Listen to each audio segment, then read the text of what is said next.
Charity Therapy, a podcast about building better nonprofits. I'm your host, Jess Birkin. Hi, Chad Staul. Hey, Jess. Thanks for being here on short notice. I really appreciate it. No, not a problem. It's been crazy out there. I'm happy to help in any way. So for those who don't know, Chad Staul is an employment law attorney, and we actually went to law school together, so that's pretty awesome. I think so. How do you describe your practice? How do you describe yourself? Yeah, we do primarily management side employment law, Jess, but what I do is I assist employers with everything in employment law. It's usually employer-employee relations, right? So we deal with discrimination, harassment, best practices and handbooks, policies. We also help them with any litigation needs they might have, but it's generally employer-employee relations, and I sum it up like that. So anything having to do with that, we can help them, and that's what I try to do. Right on. So that's good that you're with us today then, because I really need somebody to give us some plain English explanation of what the hell is happening with all of the employment law changes in the last week. Like the first one that I know my listeners are curious about is this whole new paid sick leave rule. Can you explain a little bit about that? Yeah, it's crazy. It's all part of this. Without getting into the legalese, we want to keep this, at a level we can just generally talk about it. But Jess, it's all part of that new Families First Coronavirus Response Act. And these names are crazy, but that's what they came up. That's what they call it. Two parts to that, and one of them is this paid sick leave. And for the first time, Congress is mandating that employers provide employees with paid sick leave if they can't work or telework for certain circumstances. So that's what they're doing. They're trying to give 2 weeks generally to individuals that are at home for certain reasons. Absolutely. Certainly related to COVID-19. This is only if this only impacts employers if the person is sick on leave due to coronavirus, or is it just like at all? Like if I get, some weird food poisoning that lasts 3 days, does my boss have to give me the paid leave? No, you're right. This is in response to coronavirus and response to COVID-19. And what they did is they said, look, we've got some reasons. If these things are occurring, we're going to say you, employer, have to give sick leave if this person can't work or telework due to very specific reasons. And they list out 6 of them. And so those reasons are there. And so if somebody needs paid leave in the middle of this whole coronavirus issue that we're dealing with, the first question you have to say is, well, if I need leave, that's one. 2, why do you need the leave? And that will determine if it's paid. And so then you go down your list and say, okay, does the reason you need the leave fall into one of these categories?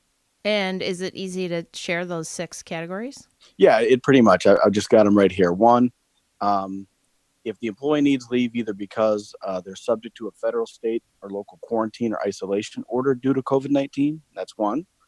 If they've been advised by their healthcare provider to self-quarantine because of COVID-19, that's 2. If they're experiencing COVID-19 symptoms and they need to get diagnosed, that's 3. And if they're taking care of somebody because that person is also subject to an order to quarantine, a federal, state, or local order to quarantine, they're caring for that person. Or if they are caring for someone who has to self-quarantine, that's 4. If they're taking care of their children or their child because that person's school is closed because of COVID-19, or their child care provider is not available because of COVID-19. And then the 6 is kind of a catch-all where the government says, look, any other condition that the Secretary of Health and Human Services in consultation with other government officials, the Secretary of Labor and Treasury, anything else we decide might be a category that would make sense to say, hey, that employee should get some paid leave for these reasons. COVID-19, you're right. That's the linchpin. So if you have to be gone because of that, let's dig into that a little more carefully with the employee, and that'll tell you if that checks the box. And if it checks the box, there's a good chance the paid leave has to come into play. And now, does that take into account if the person is able to work remotely? Like if your spouse is sick and you have to stay at home to take care of them, but you can actually work remotely, does that extinguish this paid leave thing? Not really. They try to take that into account, and just like you said, this thing is crazy. It's changing day by day. The way these are being interpreted are changing constantly. But as we understand it now, they're saying, look, you get the paid leave only if you're unable to work or unable to telework. So to me, if you can telework or work remotely, you're not missing work. You're able to do your job. You don't need to be on paid sick leave. But it begs the question, right? What happens if I can telework, but I can only telework half of my schedule or a Right? third of Yeah. my schedule, right? Because I'm taking care of my daughter or my son or my husband or wife or my Yeah. spouse or partner, and I'm taking care of them. Um, so I Like, can't. have you tried to get something done with children under 5 in your home? I mean, let's be real. I've been teleworking for the last 2 weeks, and it's crazy, right? Slamming doors. The kitchen's just too darn close for me as far as that Yeah. goes. But yeah, so if you've got a reduced schedule, there's a difference between a reduced schedule.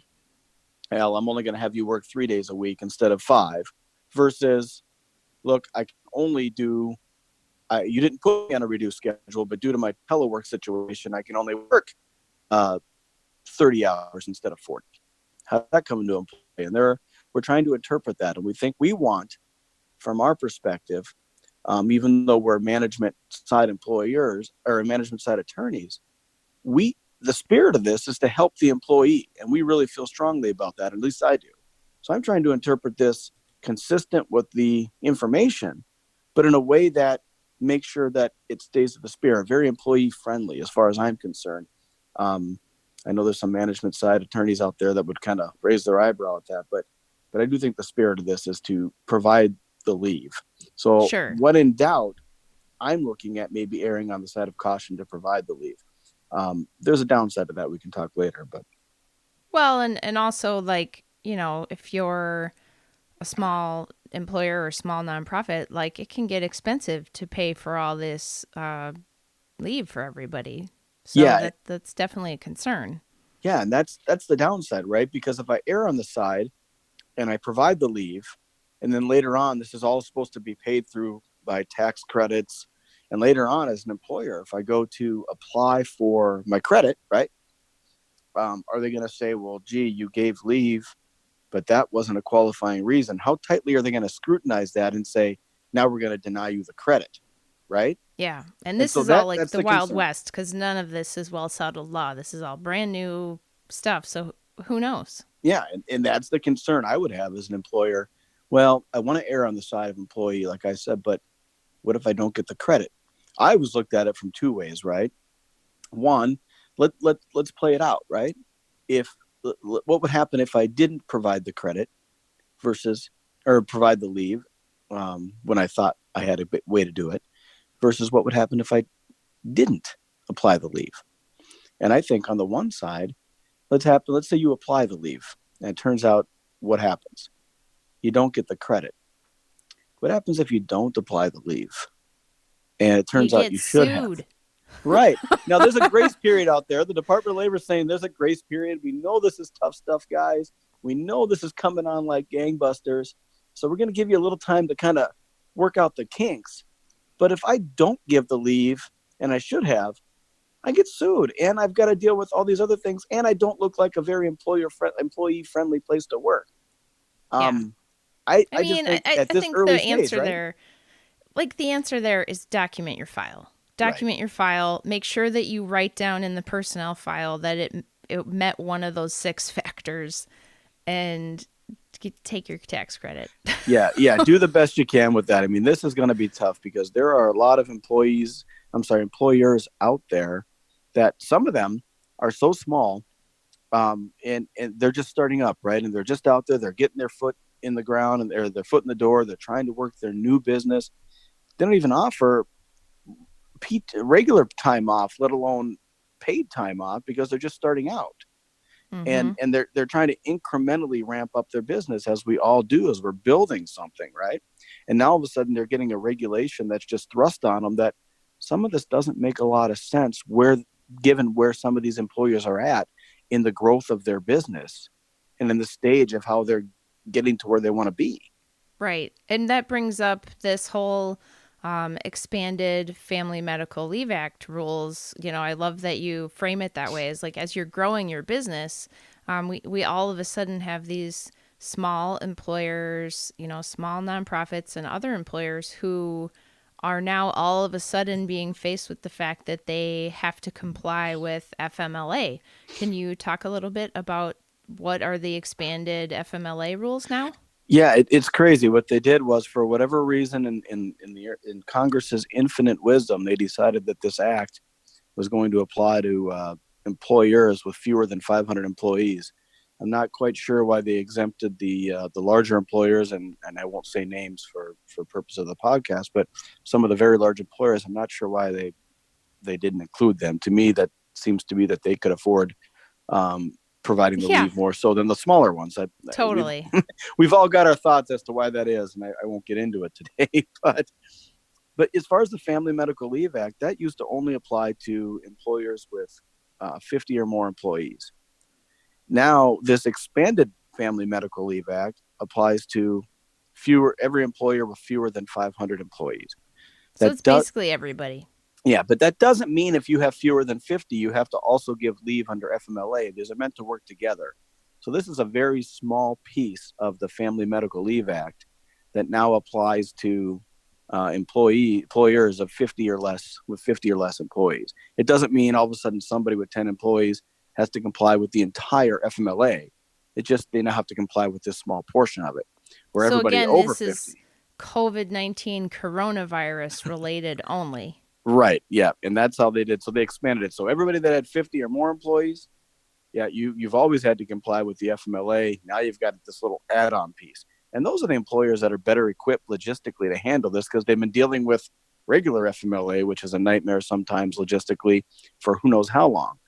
Now, less than 50 employees, you've got to deal with this little subset of FMLA. So what does that mean? It means that if an employee is unable to come to work for and again those reasons I listed, those 1 through 6 at the beginning, Mm-hmm. number 5 is the overplay with FMLA. It's a expanded FMLA. That's what I'm going to call it, expanded FMLA. So really, here's what it means. Hey, if you're an employee and you have to take leave from work, you can't work because you're caring for a child whose school or place of care is closed, their daycare, for reasons related to COVID 19, that's the trigger for these expanded FMLA rights. And what does that mean? That means you get to take 12 weeks of leave, up to 12 weeks, not automatic, up to 12 weeks to handle that situation. And that And also applies to if you have COVID or you're taking care of an immediate family member and are unable to work. It's those same 6 things, right? right, but just the expanded FMLA only talks about number 5. That's the only reason for expanded FMLA. Oh, really? So it's only related to a child being out of school, That's causing you my to not be able to work?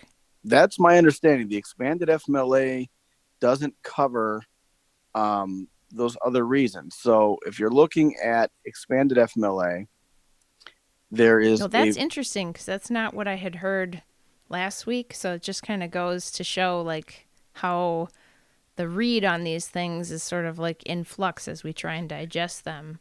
yeah, it really is. I'm looking at the Department of Labor's sheet and all of that, and they're saying, look, duration of leave. They're saying for reasons 1 through 4, and then that catch-all. A full-time employee can take up to 80 hours of leave. A part-time employee, their average number of hours over a 2-week period.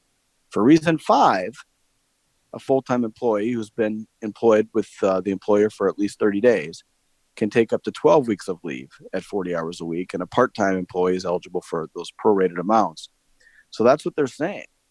So there's a difference in all of that. Plus, how much you get paid. Now, this is a paid benefit. So with expanded FMLA, not only can you get leave, you get paid for 10 of those 12 weeks, and it's a bit misleading because you can actually get paid for all 12 weeks, but it's the first time it's a paid entitlement that didn't exist before. It used to be great, you take the leave, but you're not guaranteed payment. Now the employer has to pay you during that time up to 2/3 of your regular rate of pay, up to a maximum of $200 a day. So if you have a child who's home from school and you are unable to work because of that situation, like you got 3 kids under 5 and just it ain't possible, Right. or your job requires you to be in person and there's no remote work option, then you're entitled to this paid FMLA leave. Yep. If you But can't, yeah, go ahead. if you get sick yourself or you're caring for a spouse or a child who's sick, you're screwed. No leave for you. Well, you get that paid leave, right? You get those 80 hours or those 2 weeks of paid leave if you're part time. That's But what you not the get. 12 weeks at your 2/3 pay. You don't get the full. Yep. That's my understanding as it goes on forward. You're looking at just, you get, if you take leave for reason number 5, caring for your child because the child can't go to school and the child can't go to daycare, and during that time you're unable to work or telework, then yeah, you can get up to 12 weeks. But that's the I reason. mean, That's the only carve out. I think what's hard about this is, you're a lawyer, I'm a lawyer. I'm listening to you try and break this down and I'm already confused. Yeah. Yeah. So it's like, what do employers, most of the folks listening to this are working at a nonprofit, running a nonprofit, and they probably have not been subject to any FMLA. If you've got an HR manager and a big C suite and you're at a big organization, this is like a small blip on your HR department's radar where they Right. just look, they figure it out. Okay. But for the small nonprofits that have a few employees that have never had to comply with any sort of FMLA thing, what are the key steps that those folks should take right now to put the right things in place so that they can deal with this? I think the first thing you can do is start creating yourself a little, if you've got employees, create a little chart, a little leave chart. We all have our absenteeism, and okay, did Chad work on Monday and Chad work on Tuesday? Kind of like your clock in and out and your time card. And Mm-hmm. in addition to keeping track of time, you should create a logistical way that you can keep track of anybody's need for a leave, whether they're sick or they're out sick, and why. Because step one is, can the employee work or telework today? If it's like a flow chart, right? And if the answer to that is Yep. yes, then you're good. You've worked, you've teleworked. Step two, if it's no, why? Why can't the employee work or telework? If it has nothing to do with COVID-19 or nothing to do with the coronavirus, then you're probably in the clear, generally speaking, as we look at the very high level way to break this down. If it is have something to do with that, then that's where you maybe need some help, some consult. Talk to your attorney, talk to your HR, talk to somebody that you trust that knows has this information, and say, okay, it does. How do I check it? Where does it fall? Does it fall within one of these 6? And if it does, that's going to tell you where to go next. Is it paid leave, 2 weeks? Is it expanded FMLA? Where does it fit? And that's the Yeah. process we've been using. I mean, we take it case by case, right? And that's how we break it down. Simple questions to get to the answer as best we can. So just to sum that up, if they can't work, is it COVID related? If not, bye. If it is, get on the phone to your professional. That is the Right. takeaway to me, because Yeah. this stuff is too complicated on a good day, and it's really complicated right now because it feels like everything is sort of like unsettled and new. So, absolutely, people who are running a nonprofit with employees that are subject to this for the first time, you really need to get in touch with your lawyer or your HR consultant, because like it's complicated. It is. I've been reading this law, and there aren't any regulations with it yet. And I've been reading it, and I could sit here and sound like a drone and just go, the family's first corona requires that. I'm trying not to Yep. do No, you're that, not allowed to do that. but I find myself even in discussing it because of what I do and the people I'm talking to, I find myself falling back into that. And you get this, that, and the other, even during normal explanations. You're right; it is complicated. It's And super complicated. I mean, and just to think about this from the perspective of, a small business, that small nonprofit that doesn't have very many employees, this is like a whole world of compliance that they have never had to deal with, and well, really don't have any of the forms, policies, procedures. Potentially, they don't have the infrastructural stuff in place to like deal with it effectively.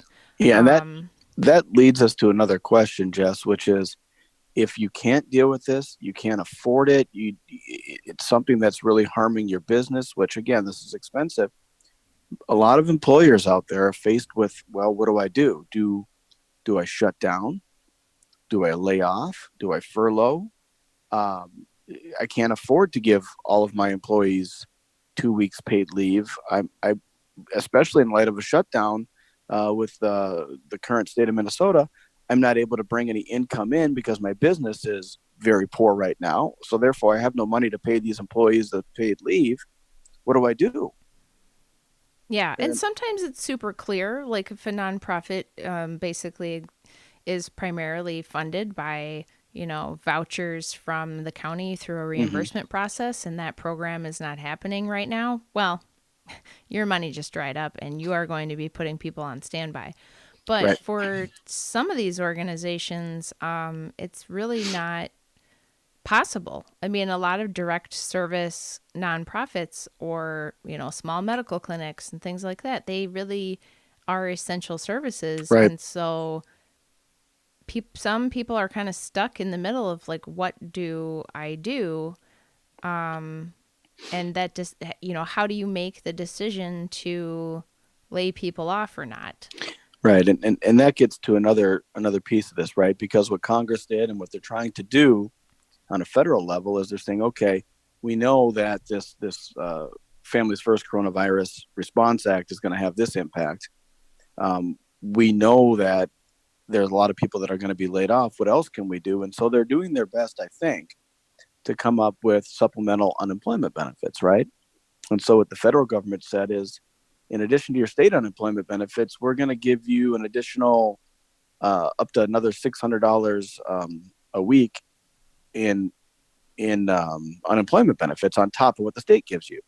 So the lesson there is, if employers have to lay people off or furlough these individuals, and they're not even sure if they can bring them back, you don't get the paid sick leave because you're not on the payroll anymore. You don't work there. You don't get the expanded FMLA because you don't work there. You can apply for unemployment. And hopefully the state unemployment benefits plus the federal unemployment benefits will go further to help easing the pain, so to speak. Yep. Yep, absolutely. It's it's an interesting issue because, you would hope that your employer could afford to give you paid time off, and I know that definitely well, not paid time off, but the paid Right, leave. right, And the nonprofit sector of any sector is one of the biggest advocates for treating employees with dignity and treating people fairly and paying a living wage. And this is, I know you had told me that like we are finally catching up to other countries with some of these changes. right. Um, It's just unfortunate that I think it took a pandemic, if I'm using the word correctly. It took something like this to kind of push it out. Now, again, these paid sick leave, this expanded FMLA, they go away on December 31 of this year. They don't stay forever.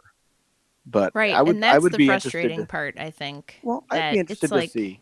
I'm you sorry, I'd be know, interested to see if they're gonna what Congress is gonna do as we get closer to the end of the year with all of this. I'd be interested to see the lobbying effort for how this is going to impact long-term change, because you already have a number of employers out there that are already having trouble managing teleworking employees. COVID-19 aside, coronavirus aside, they're already having challenges and best practices about how to manage employees that telework or dealing with normal things.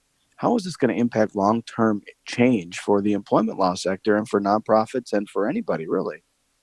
yeah, yeah. And, for nonprofits, like how do you start to build up the resources to be able to offer these benefits to your employees if they're going to be government mandated in the future? It's something to think about for sure.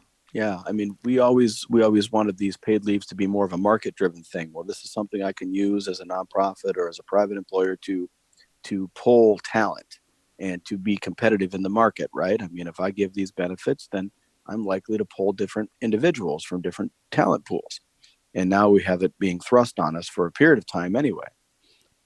But it is interesting.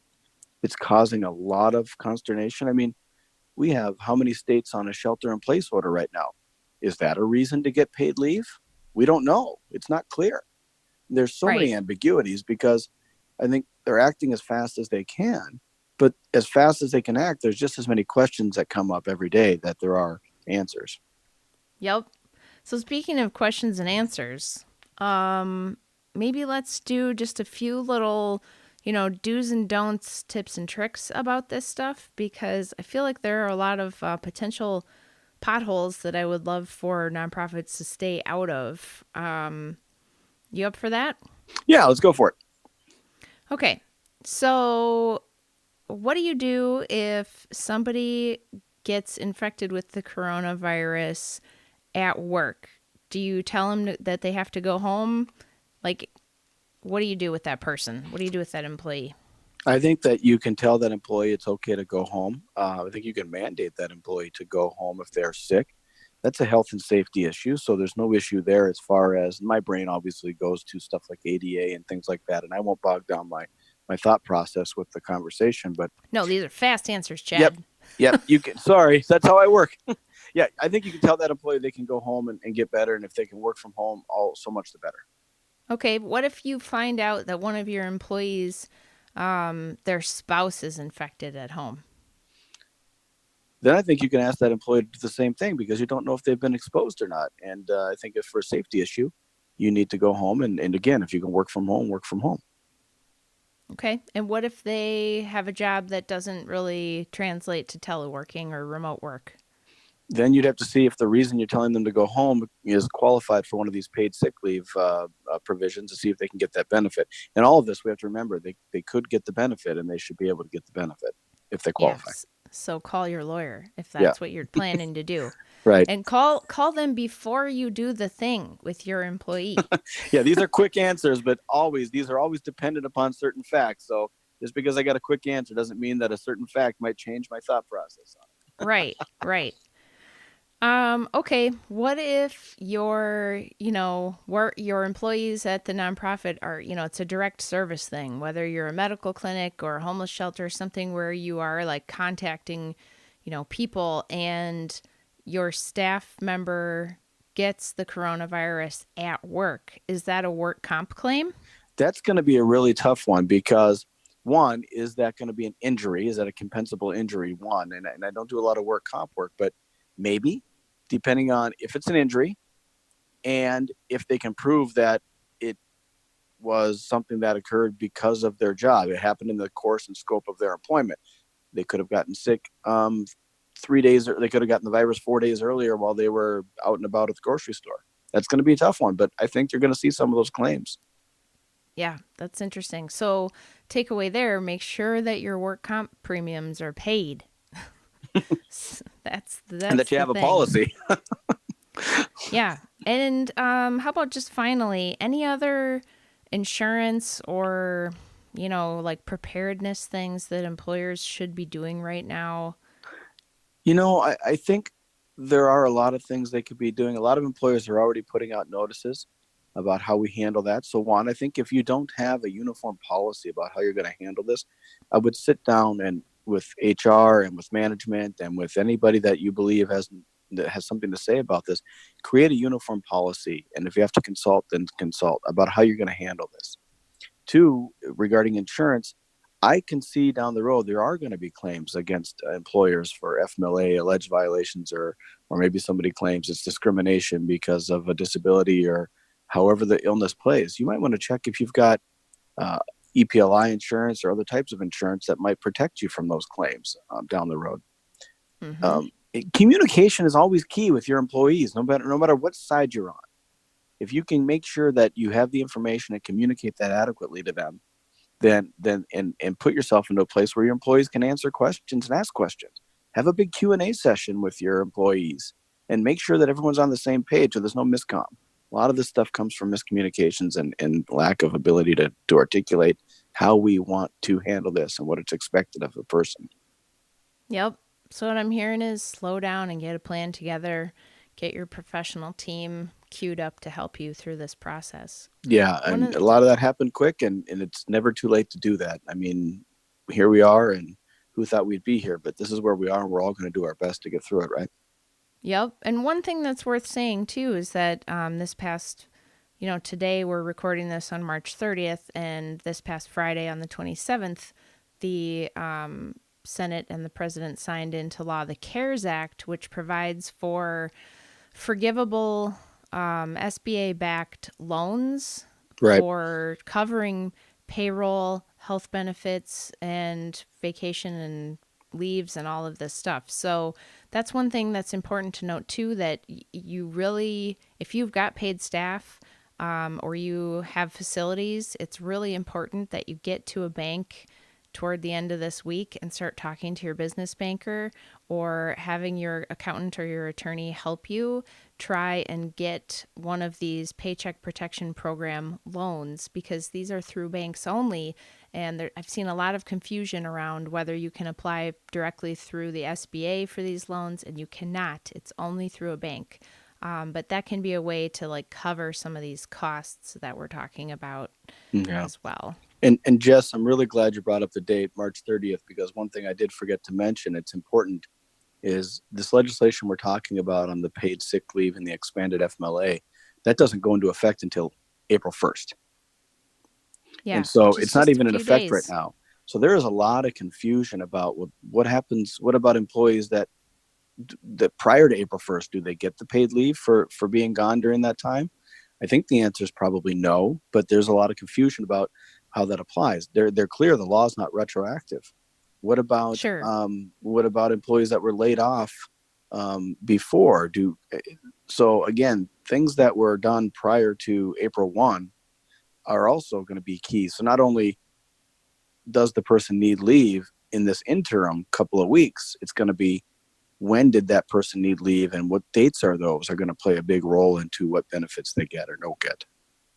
Yep. And of course, that's the legal answer. What your moral or ethical answer with what you want to do with your Right. organization may be different. I know there are organizations that I work with that have actually, full pay 12 months FMLA leave already for fully vested employees. And so they're sort of going, oh gosh, like we have this really generous policy, but if everybody had to use it at the same time, that would be bad.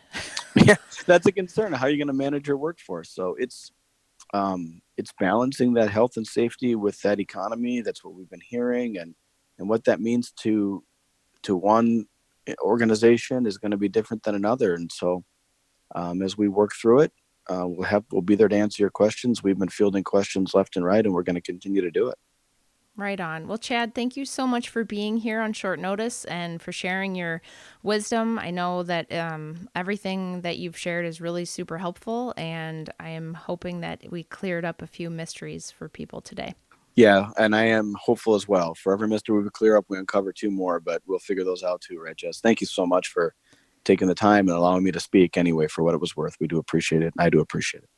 Absolutely. If you want to connect with Chad, I will link up his contact information in the show notes and on the website. And Chad, we will see you again soon. You bet. Take care, Jess. Thanks. All right, folks, that's our show. Be sure to follow me on Instagram or Twitter at Jess Birkin. We want to hear from you. Send us a message at our website, charitytherapy.show. And don't forget to subscribe to our newsletter at birkinlaw.com/signup. Charity Therapy is a production of Birkin Law Office, PLLC. Our theme song is by Whalehawk. And remember, folks, this podcast is produced for your entertainment and is not a substitute for actual legal advice.